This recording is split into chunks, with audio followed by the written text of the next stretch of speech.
चंद्रग्रहण 2026 चंद्रदेवाची कथा 3 मार्च 2026 रोजी चंद्रग्रहण कथा मराठी चंद्रग्रहणाची पौराणिक कथा मराठीमध्ये आज आपण बघणार आहोत. नमस्कार मित्रांनो, श्री स्वामी समर्थ.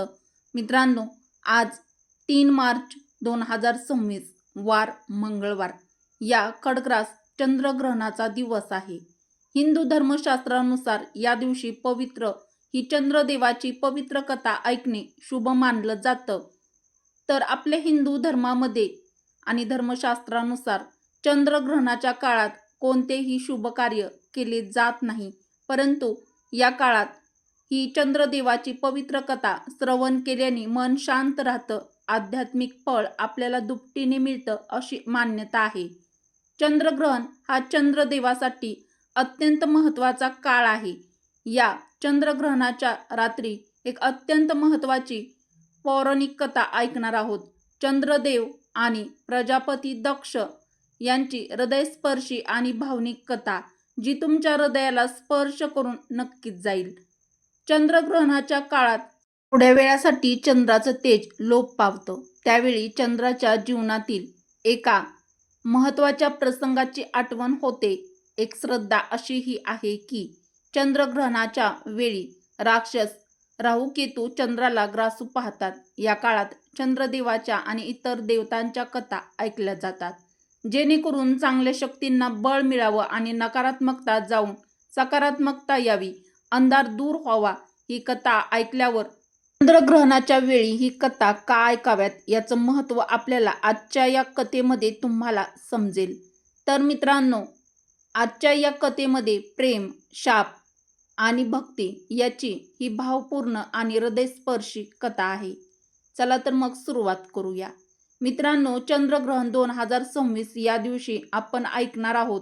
तर या कथेला सुरुवात करण्याआधी व्हिडिओला एक लाईक अवश्य करा व आपल्या मराठी मंगल चॅनलला सबस्क्राईब करा व कमेंट बॉक्समध्ये ओम सोमाय नमः किंवा चंद्रदेवाय नमः नक्की लिहा. तर ही कथा शेवटपर्यंत नक्की ऐका. कोठेही स्किप व्हिडिओ करू नका, कारण अर्धे अधुरे ज्ञान हे नेहमी घातक असते.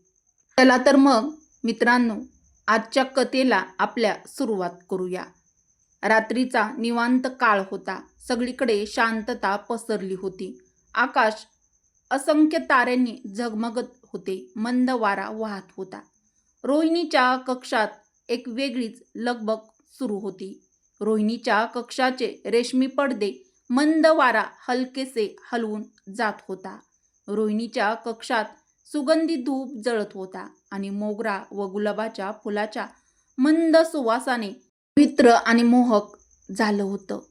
त्या प्रसन्न वेळेत चंद्रदेव रोहिणीच्या कक्षात हळूच प्रवेश करून तिचं अप्रतिम सौंदर्य पाहत उभे होते. सौंदर्याची सम्राज्ञी रोहिणी आरशासमोर उभी राहून नटत होती. चंद्राच्या शीतल चांदण्यात तिच्या सोन्यासारखी काया जास्तच उजळली होती. तिच्या कपाळावरील कुंकवाच्या टिळ्याने तिचं रूप तेजस्वी दिसत होतं आणि तिच्या सौंदर्यात आणखीन भर घातली होती.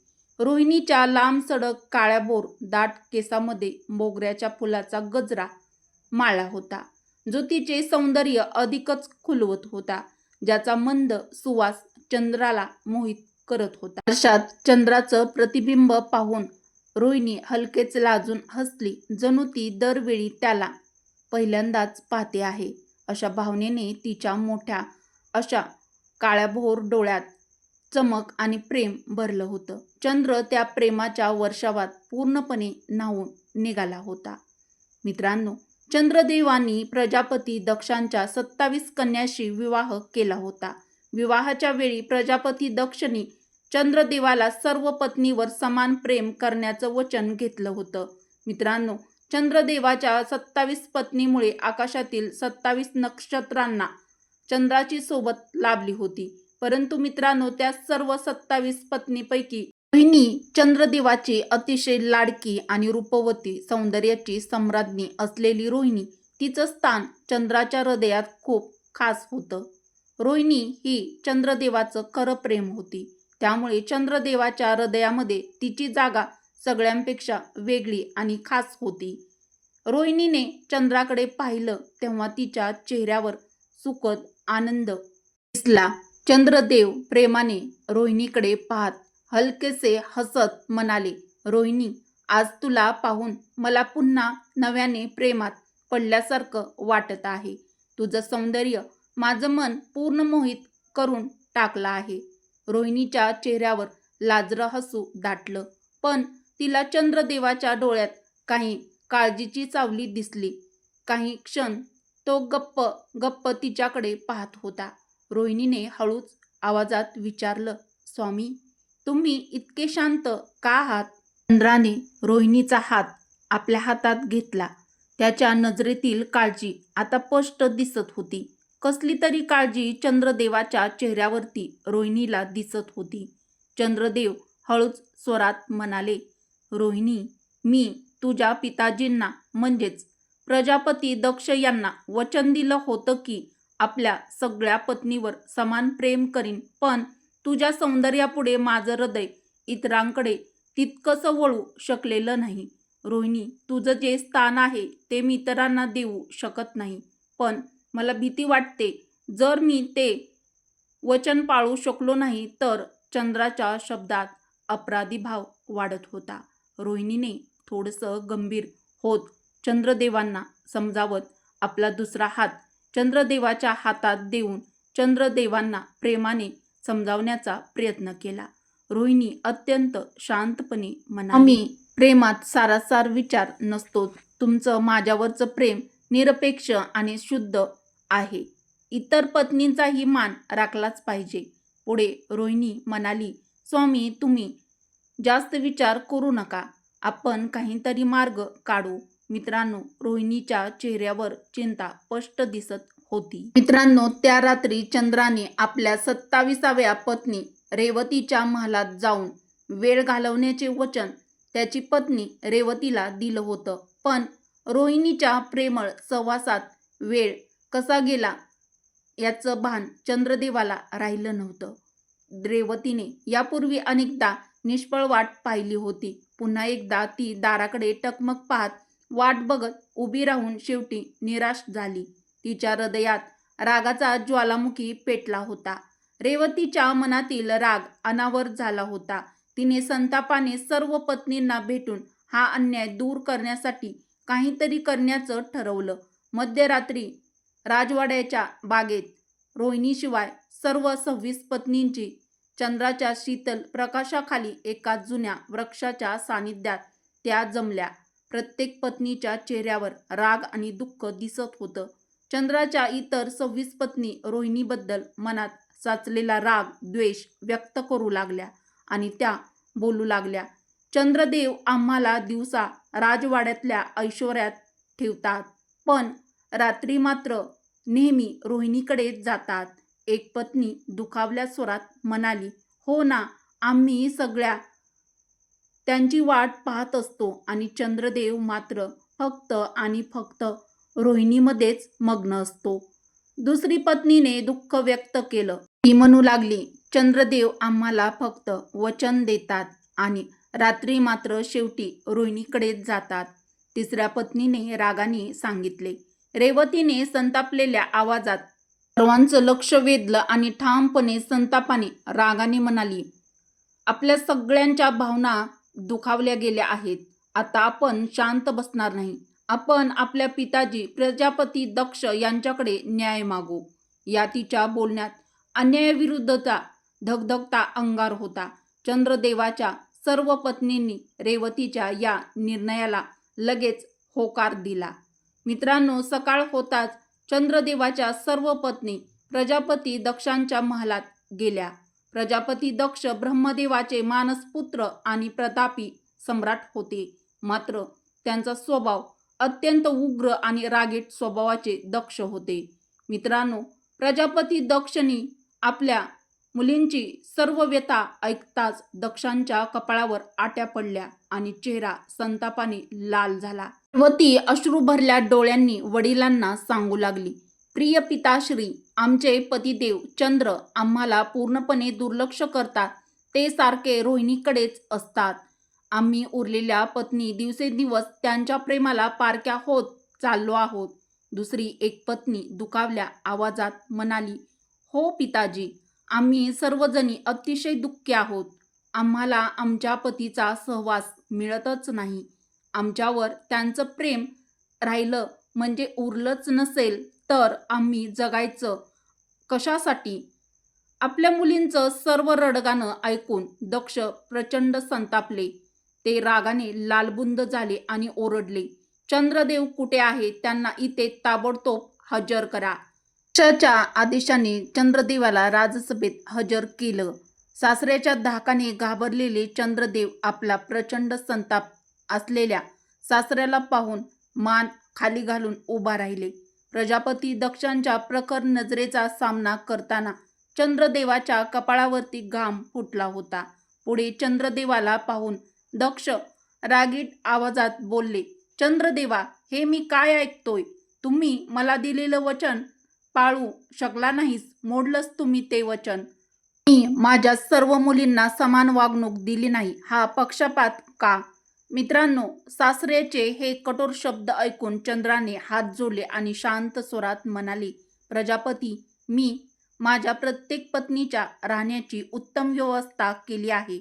भव्य महाल, सेवक, नौकर आणि सारखे सुख ऐश्वर्य पुरवलं आहे. मी त्यांचा यथाशक्ती मानपानही राखतो. दक्षाने नजर रोखून प्रश्न केला, पण वेळ?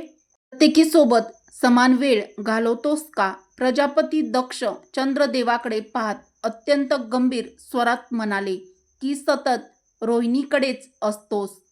म्हणतात ते खरं आहे. हे शब्द ऐकून चंद्र शांत झाला आणि काही क्षण त्याच्याकडे काही उत्तर नव्हतं. शेवटी चंद्रदेवांनी सत्य कबूल केलं, आपली चूक कबूल केली. पुढे चंद्रदेव म्हणतात, रोहिणी मला सर्वात जास्त अधिक प्रिय आहे. इतरांवरही मी प्रेम करतो, पण रोहिणीवर माझा जास्त जीव आहे. प्रेम हा तसा भाव आहे की तो सारख्या प्रमाणात वाढता येत नाही. या बाबतीत माझी चूक झाली. तरीही चंद्राचं उत्तर ऐकून प्रजापती दक्ष अधिकच रागाने पेटून उठले. जावयाचं हे उत्तर त्यांना अजिबात आवडलं नव्हतं. संतापाने ओरडले, दुष्टा, तू माझ्या मुलींना दुःखी करून सुखाने राहशील?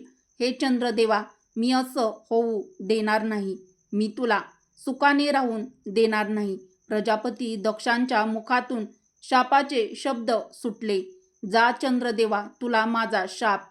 दर दिवशी तुझं तेज क्षीण होत जाईल आणि शेवटी तू पूर्णतः नाहीसा होशील. क्षणभर उजेड लोप पावल्यासारखा वाटला, जणू साऱ्या जगानेच श्वास रोखला होता.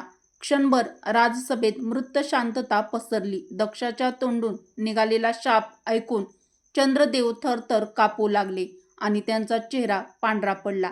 शरीरातील प्रकाशाची ज्योत कमी होऊ लागली. मित्रांनो, हे सर्व प्रकार पाहताच चंद्रदेवाच्या सर्व पत्नी भयभीत होऊन लागल्या. रेवतीला आपल्या कृत्याचं प्रायश्चित्त होऊ लागलं आणि पुढे काय होणार याची देखील तिला तिच्या मनामध्ये भीती जाणवू लागली. त्याच वेळी रेवती प्रजापती दक्ष यांच्या पायावर पडून म्हणाली, क्षमा करा पिताश्री, आम्ही फक्त आमच्या पतीचे प्रेम परत मिळावं म्हणून आपल्याकडे आलो होतो. असा भयंकर शाप देऊ नका. ते पूर्णपणे नाहीसे झाले तर आमचे सर्वस्व नष्ट होईल. इतर सर्व पत्नी देखील रडत रडत एकमेकीच्या पाठोपाठ आपल्या पिताश्रीच्या प्रजापती दक्ष यांच्या पायावरती क्षमा याचना करू लागल्या. एकमेकीच्या पाठोपाठ त्यांनीही पित्याच्या चरणावर म्हणू लागल्या, आपला शाप मागे घ्या. चंद्रदेव नाहीसे झाले तर आम्ही जगू शकणार नाही. दक्षांचा श्वास जोराने चालू लागला.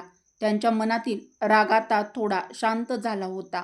आपल्याच तोंडून निघालेले शब्द ऐकून त्यांनाही भीती वाटू लागली. त्यांच्या डोळ्यात पश्चाताप दिसू लागला होता.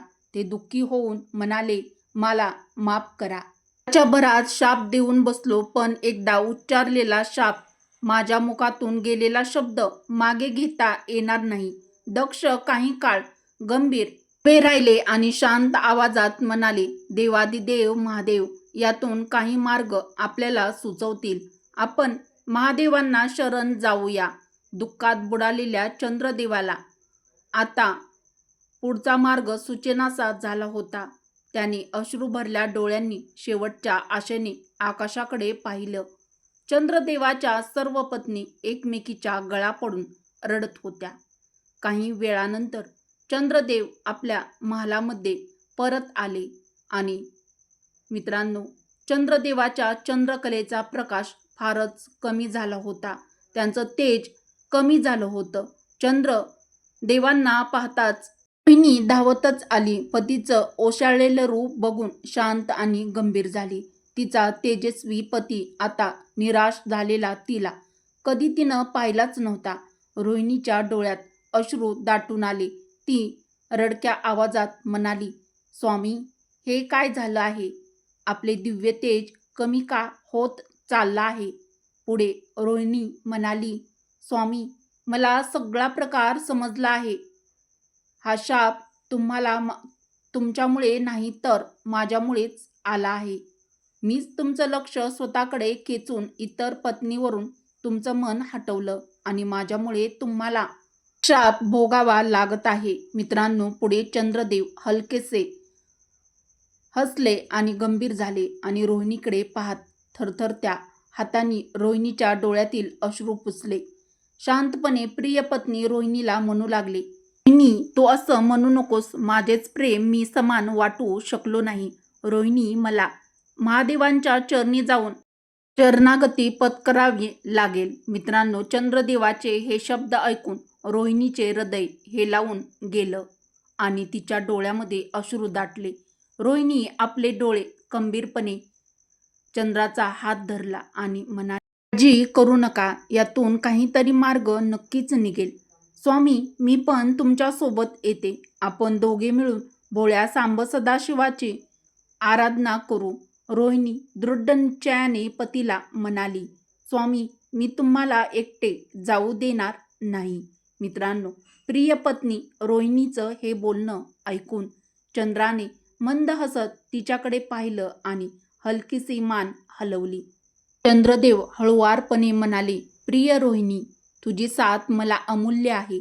अशा वाईट प्रसंगी तू माझ्यासोबत खंबीरपणे उभी आहे, हे माझ्यासाठी खूप मोठं आहे. पण रोहिणी, ही परीक्षा मला एकट्यालाच द्यावी लागेल. हा माझ्या श्रद्धेची आणि प्रायश्चित्ताची परीक्षा आहे. प्रिय पत्नी रोहिणी, तू इथे राहून माझी वाट बघ. यातून मार्ग नक्कीच मिळेल.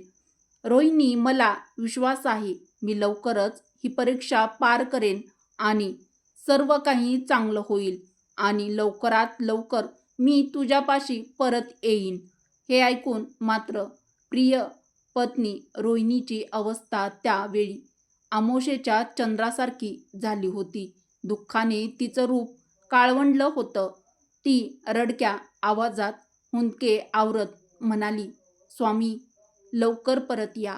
मी दररोज भगवान भोलेनाथाची आराधना करीन आणि त्यांच्याकडे प्रार्थना करीन. मित्रांनो, नंतर चंद्रदेवाने काहीही न बोलता अलगद रोहिणीचे हात आपल्या कपाळाला लावले. अगदी शांत आणि गंभीर होऊन आपल्या प्रिय पत्नीला निरोप दिला. मित्रांनो, निरोप घेताना चंद्रदेवाचा एक अश्रू रोहिणीच्या हातावर टपकन पडला. क्षणभर दोघेही एकमेकाच्या डोळ्यात बघत उभे राहिले. शेवटी चंद्रदेवाने स्वतःला सावरलं. प्रिय पत्नी रोहिणीला आलिंगन देऊन रोहिणीचा निरोप घेतला आणि तपासाठी निघून गेले. थेट पृथ्वीवरील प्रभास तीर्थक्षेत्री जाऊन पोहोचले. एका पवित्र जागी शिवलिंगाची स्थापना करून त्यांनी भगवान भोलेनाथाच्या शिवलिंगाची पूजा करून शिवलिंगावरती जल फुले अर्पण करून नामस्मरण सुरू केलं. त्या काळात चंद्रदेवांनी अन्न पाण्याचा त्याग केला होता आणि दिवस रात्र ध्यानस्थ होऊन भगवान शिवशंकराचे नामस्मरण करत होते. कडक उन्हाचा तडाखा असो किंवा रात्रीची कडक थंडी असो, हवा त्यांची तपश्चर्या थोडीही डगमगली नाही. दिवसेंदिवस चंद्रदेवाचं तेज कमी होत होतं, तरीही अत्यंत श्रद्धेने मनोभावे ते अखंडपणे भगवान शिवाचा ओम नमः शिवाय या महामंत्राचा जप करत होते. चंद्राच्या हळूहळू कमी होत चाललेल्या तेजाने पृथ्वीवरील पशुपक्षी प्राणी व्याकुळ झाले होते. देवराज इंद्रही आकाशातून चिंतेने खाली पाहत होते. पुढे काय होईल हे देवराज इंद्र यांना चिंता वाटू लागली होती. मित्रांनो, शेवटी चंद्रदेवाच्या शेवटच्या श्वासाची वेळ आली. त्यांचं रूप आता केवळ एक क्षीण कडासारखं शिल्लक राहिलं होतं. मित्रांनो, त्यावेळी प्रदोष काळ होता. अचानक त्या तपोभूमीवर एक दिव्य तेज प्रकट झालं. भगवान शंकर स्वतः प्रकट झाले. नीलकंठ महादेवांच्या जटामध्ये असंख्य तारकांचा समूह लुकलुकत होता. कपाळावर तिसरा नेत्राची तेज दिव्य होतं. गळ्यात नागाचा हार आणि जगभर भस्माचा लेप होता. असं ते महादेवाचं दिव्य रूप होतं. मित्रांनो, भोळ्या महादेवाच्या चेहऱ्यावर करुणा होती आणि प्रसन्नता, शांतता आणि एक आनंद होता. महादेवाचं ते अलौकिक रूप दिसत होतं. तपस्वी अवस्थेत मग्न असलेल्या चंद्रदेवाने डोळे उघडले. समोर भोळे सांब सदाशिव उभे असलेले पाहून चंद्राच्या डोळ्यात आनंदाश्रू आले. चंद्रदेवाचे डोळे अश्रूंनी डबडबले. ते अत्यंत सौम्य आणि शांतपणे भगवान शिवशंभूच्या चरणी पडले आणि महादेवाला म्हणू लागले, हे भोळ्या सांब सदाशिवा, माझे रक्षण करा. चंद्रदेवाची अवस्था अत्यंत दयनीय झाली होती. भगवान भोलेनाथाला शरण गेले होते. भगवान शिव पुढे आले आणि प्रेमाने चंद्राला उचलून उभं केलं. महादेवांनी आपुलकीच्या स्वरात सांगितलं, हे चंद्रदेवा, तुझी तपश्चर्या मी पाहिली आहे. सांग, मी तुझ्यावर अत्यंत प्रसन्न आहे. सांग, तुला काय हवं आहे. मित्रांनो, चंद्रदेव दोन्ही हात जोडून नमस्कार केला आणि म्हणाले, हे भोळ्या महादेवा, माझे सासरे प्रजापती दक्ष यांच्या शापामुळे मी दिवसेंदिवस क्षीण होत चाललो आहे आणि थोड्या वेळाने मी पूर्णतः नाहीसा होईल. हे महादेवा, माझ्यावर दया करा. कृपा करून हा शाप दूर करा. महादेव गंभीर स्वरात म्हणाले, चंद्रदेवा, उच्चारलेला शाप पूर्णतः टाळणे माझ्याही हातात नाही. तुझ्या कर्मफळाचा भाग आहे. मात्र तुझ्यासाठी एक उपाय करू शकतो. महादेवाचं हे बोलणं ऐकल्यानंतर चंद्रदेवाच्या डोळ्यामध्ये एक चमक आली. चंद्रदेव आशेने पाहू लागले. चंद्रदेवाने आशेने भोळ्या सांब सदाशिवाकडे पाहू लागले. महादेव हलकेसे हसले आणि शांतपणे म्हणाले, चंद्रदेवा, तुझं अस्तित्व पूर्णपणे लयास जाणार नाही. तुझ्या या शापाचा परिणाम असा करीन की तू दररोज थोडा थोडा क्षीण होत जाशील, पण पूर्णतः मावळल्यानंतर पुन्हा दररोज थोडा थोडा हळूहळू वाढत जाशील. पंधरवड्यानंतर पूर्ण अदृश्य होशील आणि पुढच्या पंधरवड्याच्या शेवटी पूर्ण कळा होऊन तळपू लागशील. मित्रांनो, महादेवाचं हे शब्द ऐकल्यानंतर चंद्रदेव हळू आवाजात म्हणाले, प्रभू, आपण माझा मृत्यू टाळला. मी आपला ऋणी राहील, पण माझं संपूर्ण तेज कायमचं गमावलं जाणार याची चिंता राहील. मित्रांनो, यावरती महादेव शांतपणे हलकेसे हसत म्हणाले, चंद्रदेवा, कोणालाच चिरंतन पूर्णत्व प्राप्त होत नाही. कमी अधिक होणं हाच प्रकृतीचा नियम आहे. या वर्धमान आणि क्षीण होत जाणाऱ्या चंद्रकलेमधून मानवजात एक मोठा बोध घेईल. कितीही अंधारी रात्र आली तरी पुन्हा पौर्णिमेचा उजेड पसरतोच. तुझ्या परिवर्तनातून हेच सत्य प्रकट होईल. आता तू माझ्या मस्तकावर चंद्रकोर म्हणून सदैव विराजमान राहशील. मित्रांनो, पुढे चंद्रदेवाच्या डोळ्यामध्ये आनंदाश्रू दाटून आले. चंद्रदेवानी महादेवांच्या चरणावर लोटांगण घालून नतमस्तक झाले.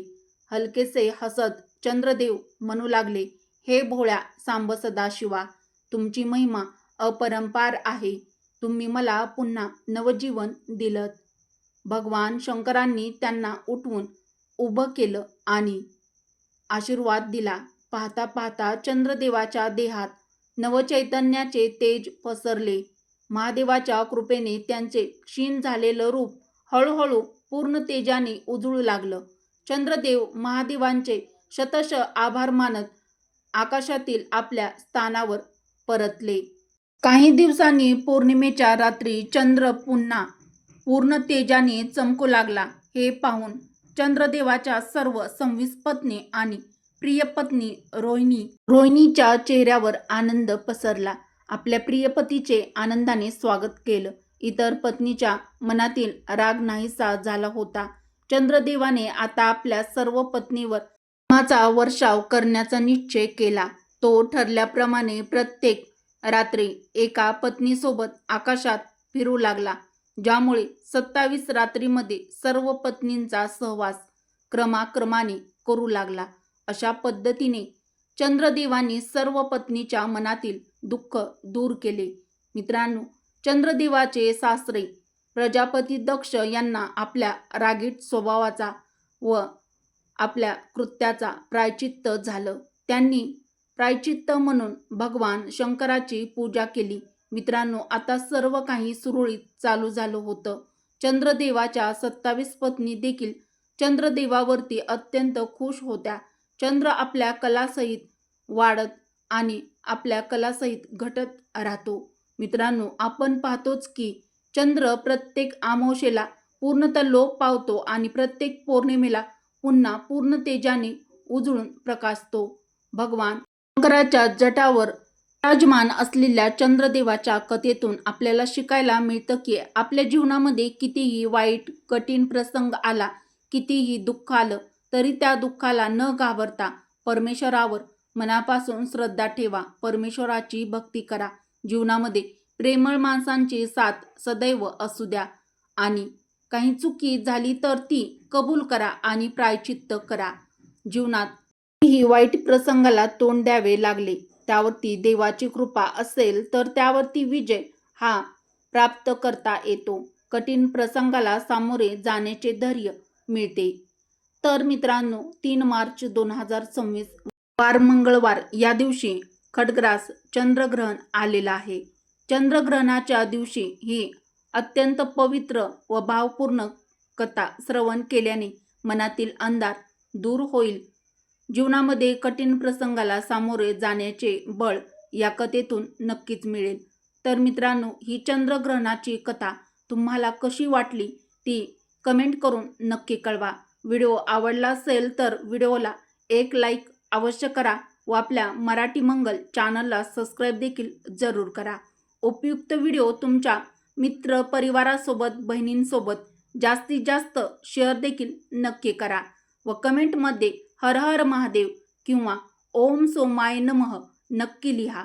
बेल आयकॉन प्रेस करा, म्हणजे जेव्हा कधी मी नवीन व्हिडिओ अपलोड करेल तेव्हा त्याचं सर्वात आधी नोटिफिकेशन तुम्हाला मिळेल आणि तुम्ही एकही व्हिडिओ पाहायचा विसरणार नाहीत किंवा मिस करणार नाहीत. व्हिडिओ शेवटपर्यंत पाहिल्याबद्दल तुम्हा सर्वांचे मनापासून धन्यवाद. श्री स्वामी समर्थ. हर हर महादेव. ओम सोमाय नमः. जय श्रीकृष्ण. जय माता लक्ष्मी.